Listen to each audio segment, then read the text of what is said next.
of Diverse Insights and Partnerships here at Nielsen, and I've got the privilege today of joining with Munson Steed, who is CEO of Steed Media Group, and of course, as we all know, rolling out. But Steed Media Group covers just about every type of media, from print to digital events, and really just with the stronghold of representing what's happening in urban African American culture. So, Munson, thank you so much for joining us in conversation today. How are you? Well, one, just thank you for having me. As a media owner, we're always happy to you and your middle name, Polite. Obviously, we're happy to be a part of the conversation. It's important that we dialogue in our community. Absolutely. And we try to really contribute to that conversation and underscore the importance, not just of African Americans as an audience, but also when it comes to the owners, right? Who gets to influence that story? So, our latest Diverse Intelligence series has a lot more information for those of you who want to dive into the insights. But let's kick it off right away with, in this report and really in the media industry the last year and a half, we've heard so much about reaching out to Black owned media. Can you talk a little bit about, in your 30 plus year career, what does it really mean? What's the benefit for brands and advertisers to work with diverse media owners, but specifically Black owned media? Well, Black-owned media is really the root of the community. We are authentic. We have very validated, but the biggest thing is trust. At the end of the day, the mother who has a child that is just got a scholarship may or may not make the Today Show, but it'll make a rolling out. When we talked about COVID, everybody might reach for Dr. Fauci. I'm gonna reach for Dr. Rice over at Morehouse Medical School so that she can explain not only is the vaccine available, but she could talk about the very trials and actually research that's being done there and be a subject matter expert who is trusted. So I think trust is the very beginning of why we are important, why we are in myself, we are in it, and the fact that we love our community and we want them to be able to trust and be able to feel that they have access without going to a community and asking for permission, and can trust that we really want them to have subject matter experts access. Of course, as you alluded to, rolling out works with so many major brands and advertisers, from retail to auto and everything in between. But what really is the model for you, of, I guess, best practices that you look for from your key clients, and that makes the most impactful partnership for rolling out or across the media group and the brands that you work with? That's a wonderful question. Not many ask. They already come. They say they have a validated target, which is Black, and they have no clue that there are young geniuses like the designer Thrash who might be trying to figure out how to do something that he's been motivated to do with ASAP Rocky, and then at the same time play El DeBarge in the background, and at the same time showcase a very intelligent dichotomy of what it is to be Black, intelligent, inspired. And so for us, the brands need to know that we're going to be authentic, but we're going to be respectful. We're not going to be dancing for no chicken sandwich. We're not going to be sitting there hooping and hollering just because it's a car. And I think that you need insightful people. We have influencers and access to influencers, but we respect the community. So if you're talking about, infant mortality or mothers who literally are having Black women are suffering, then Dr. Jackie's on reality TV, but she's a real doctor, number one. Right. She prescribes, she does surgery. So don't be fooled by her fun, because she truly is working to heal the community and entertain and seduce, but make sure that we're transforming into a community that has access. So when we provide influencers or people with insight, we want you to understand that they're truly professionals and that we see this as a business model. We understand your business case, but at the same time, we want you to invest, not exploit, and to actually allow people to actually grow in their understanding of what culture is, the continuation of intellectual and cultural insights that speak to a tradition of greatness with great expectations. When you're rolling out, we want you to have a phenomenal expectation as a brand that we're going to be authentic. We'll be there with it. It'll be a safe space for my community. And it'll be a trusted win for both of you that we can validate both the insights that you think you're using, but we can literally point to that direction that will be respectful, cultural, and something that can be sustained. The partnership between both what Nielsen is also doing is providing access so the brands can really make intelligent decisions and insights that they really should be doubling down on. Like at the end of the day, if you see the spending power, then we are receipt shareholders. Make that investment because we're reciprocating. So it should be a reciprocating thing. I think the insights that Nielsen does provide allows brands to be honest. And if they want to begin to understand that we already are consuming tech, we are already online, then why not invest in Black owned media to continue to amplify that conversation and then make not just purchases, but investments? So I think that's the other thing that I think really should be showcased when you take information and data that Nielsen provides, find a phenomenal Black owned media partner like Rolling Out, and then put together a business case that wins for both the brand, the consumer, and creates a trajectory for that return ROI that all brand managers and corporations and shareholders are looking for. And it's proven based on data.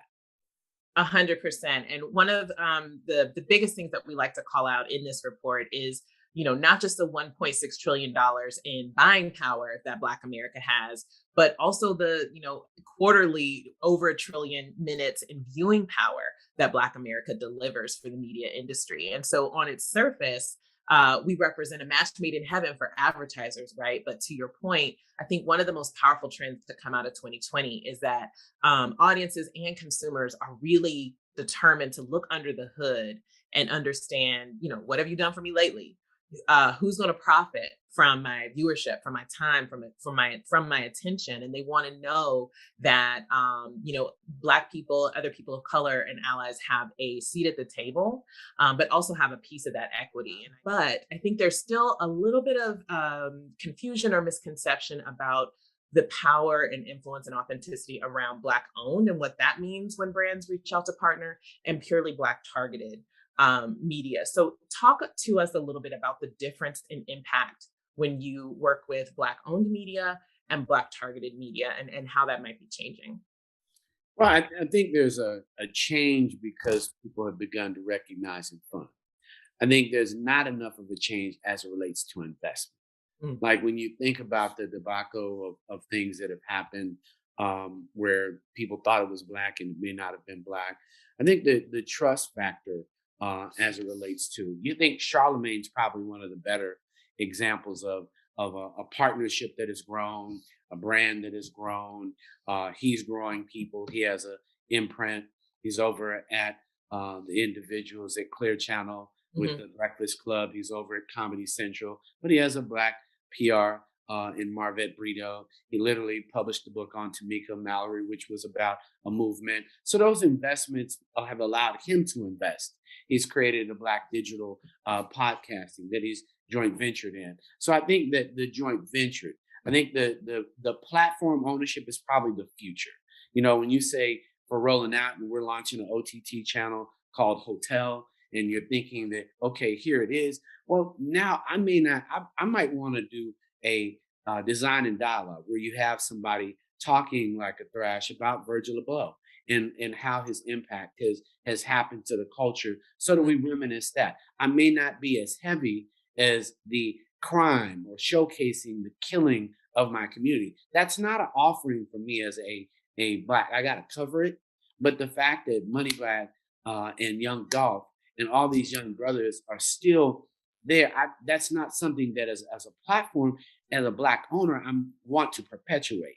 So there's a lot more stories. Maybe we should do one called Welcome Home, which we're doing, which is welcoming brothers that have sat in prisons, whether wrongfully and actually released, wrongfully charged and sentenced and serviced, and allow people to understand what that voice is. Brothers who truly grew up and actually understood they had made a major mistake, but got a crazy sentence, but literally come back and welcome home. And also showcasing and having more intentional content. Because as a Black owner, you want intentional content. You want content that is transformational. You want transformational content that espouses and incites courage and information and heals. And we know that that's not always the intent of an oppressor or a owner that is just going to do profits or just wants us to laugh all day long. I don't mind laughing. I like funny, but at the same time, I want to make sure that we're increasing the health and wealth of my community with the content. And there's a beautiful balance, and that's what Black Owned rolling out and many others that are really there. And there's some young people really working to do it that I'm very proud of. So Black owned is important. I think the challenge is really to get people that have benefited, knowing that they didn't support us, to do some reparations in Black media. But I think the idea is that we know, and Nielsen validates the value of the audience, the community, and what they give. I think it's on media companies and brand managers to really make the investments and get to know, like you are, and us, to know brand managers. And then I think probably for you and I, we probably can come together and have a Congress where brand managers, and they're organizing. You've got more Black CMOs coming together Yeah. and having a Black CMO association. So Black chief marketing officers really working. So the sister over at Code, you've got young CMOs and then you got great chief diversity officers making super moves that are allowing, and even in the tech space, Mhm. when you think of Damian Cooper over at Zoom. Yeah, and I think one of the most important things for me that you mentioned was that intention, especially around not just the entertainment, which our joy is important, and definitely getting that moment of solace through the media we engage is really important, but also in how we're covered in news. Right, there's more than one issue that impacts being Black in America. How does social media and other sort of digital usage for Black audiences weigh into how you serve the community? Well, for us, obviously, we leverage social media, social with a purpose. I think LinkedIn is really clear on what lane that is. So we clearly are constantly pivoting to match those. LinkedIn's a professional group. I think the TikTok has probably been the change agent that has come along. I think the expression is cool. I think we also have to just be careful. The thing that we really don't have what I consider an equitable split. I think you don't have access to your audience. And I think the other thing is we've got to begin to measure, is there any real reward for both the brand and the community? I think it's real for us. I think it's wonderful. I think technology offers that moment. I think that once again, there probably needs to, all of us need to pivot into some type of Black owned social consciousness, social media platform. I think it's one thing to star on the gram, in the front on the ground. But I think we all got to share in a Black platform that really deserves that. I think we, as our forefathers, would be very disappointed if we all didn't have a platform that was social in nature, that delivered just a little more. And I think you're going to see the evolution of both digital media. I know hotels going to pivot. I know rolling out is. I mean, it's so amazing that you asked that question. There was a moment that you get on the site and you want to just read. But today we know that over 1,000 people an hour listen on rolling out because there's a listen button on articles. So now Hmm. we're putting more listen buttons. We know that as we're allowing that interface, and I think technology is going to give that to us at some point. More people have more access. More people will have the platform. WordPress is going to continue to evolve. Digital is going to continue to evolve. So as a Black owned you have to invest in the evolution of digital media at the same time. I mean, John Johnson did a great job creating Ebony. Bob Johnson did BET. Hmm. Munson Steed did Rolling Out. Earl Graves and the Graves family have done BET. The brother that's bought Essence is moving along. There are a ton of us. You've got the young brothers over at Blue. The Broners are still in the business over at That's Upscale. right. So we've got to celebrate the young guys over at Blavity. A young girl is doing great over there. So for me, I love all of us. All Black people are special. We're not all the same, but we have to meet, and Black owners have to continue to pivot to provide a level and a quality that the community expect. You can't be on digital and not give them the proper level. We understand that. At least my company, we understand it, and most are pivoting to provide that. Absolutely. And one of the trends that we highlight in the report actually is just how much time that Black audiences are actually spending streaming audio. I think it was something like an hour and a half a week. And so continuing that evolution again takes the investment both from your user base, but also from the brands and advertisers that that you do business with. So, what would you recommend for a really strong partnership? What would you like to see going forward? Well, I think you should know the owner. I think that's one of them. Two, and know the platform. Not have an agency describe exactly what it is. Really have an understanding. The other thing is invest. Like if you're really working to do it, don't do the well. I did the campaign for 30 days, then we're gonna come back tomorrow, or it might be 20,000. Literally make the investment in the community. Have a partnership that is a collaboration and one that actually showcases African Americans inside organizations. So I don't want to just be on this video with you. I want to write a story about you. I want to write a story about your peers so that there's a partnership. With Black media, we don't want to just, oh, you ran your ads. That's not a partnership. We want to be a place that you feel that you are confident that you can rely on me to carry a message, whether it's your niece, whether it's your godson, whether it's your child, and you can say, at Rolling Out, they'll give you a shot. At Rolling Out, I know that they can believe in you. At Rolling Out, he'll meet your objectives. He'll actually create a program for you. He has relationships that you do not have. I know HBCU presidents, so I'm not wondering, but I also know HBS students because they work for me. So Right. that's not new. I know Black people from Georgia, South Georgia. So when you think, I know Stacey Abrams. So that's not a new person for me. Mark Muriel, when I'm on the phone with him, we're talking and it's, hey, Munson. It's not, who are you? He's not just meeting. But at the same time, when it's Michael Eric Dyson and we're talking about it, there's an entire Black intellectual professional group that you could actually benefit from if Hmm. you just got to know, started to invest, and created what I consider a true professional collaboration where it's a partnership that is beneficial and you want me to scale and grow. And then you connect me to an Apple. You connect me so that I get best practices for some of the best in the business and make them invest with me because you are already investing. So your partners, you bring your partners to me to partner with as well. And that's when we'll win. I think that's when you really see the um, Black media owners benefit because we would be growing and getting the insight and investment at the same time.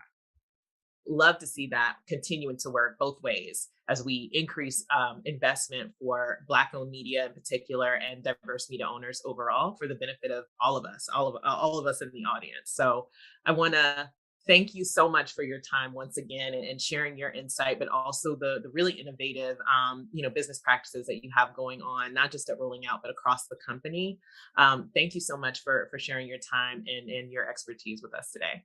Well, I appreciate Nielsen, the report, and the insights that you provide the industry so that they can be honest and be determined to make a difference in the lives and their shareholders and the community that you and I both share. And with that, thank you all for checking us out.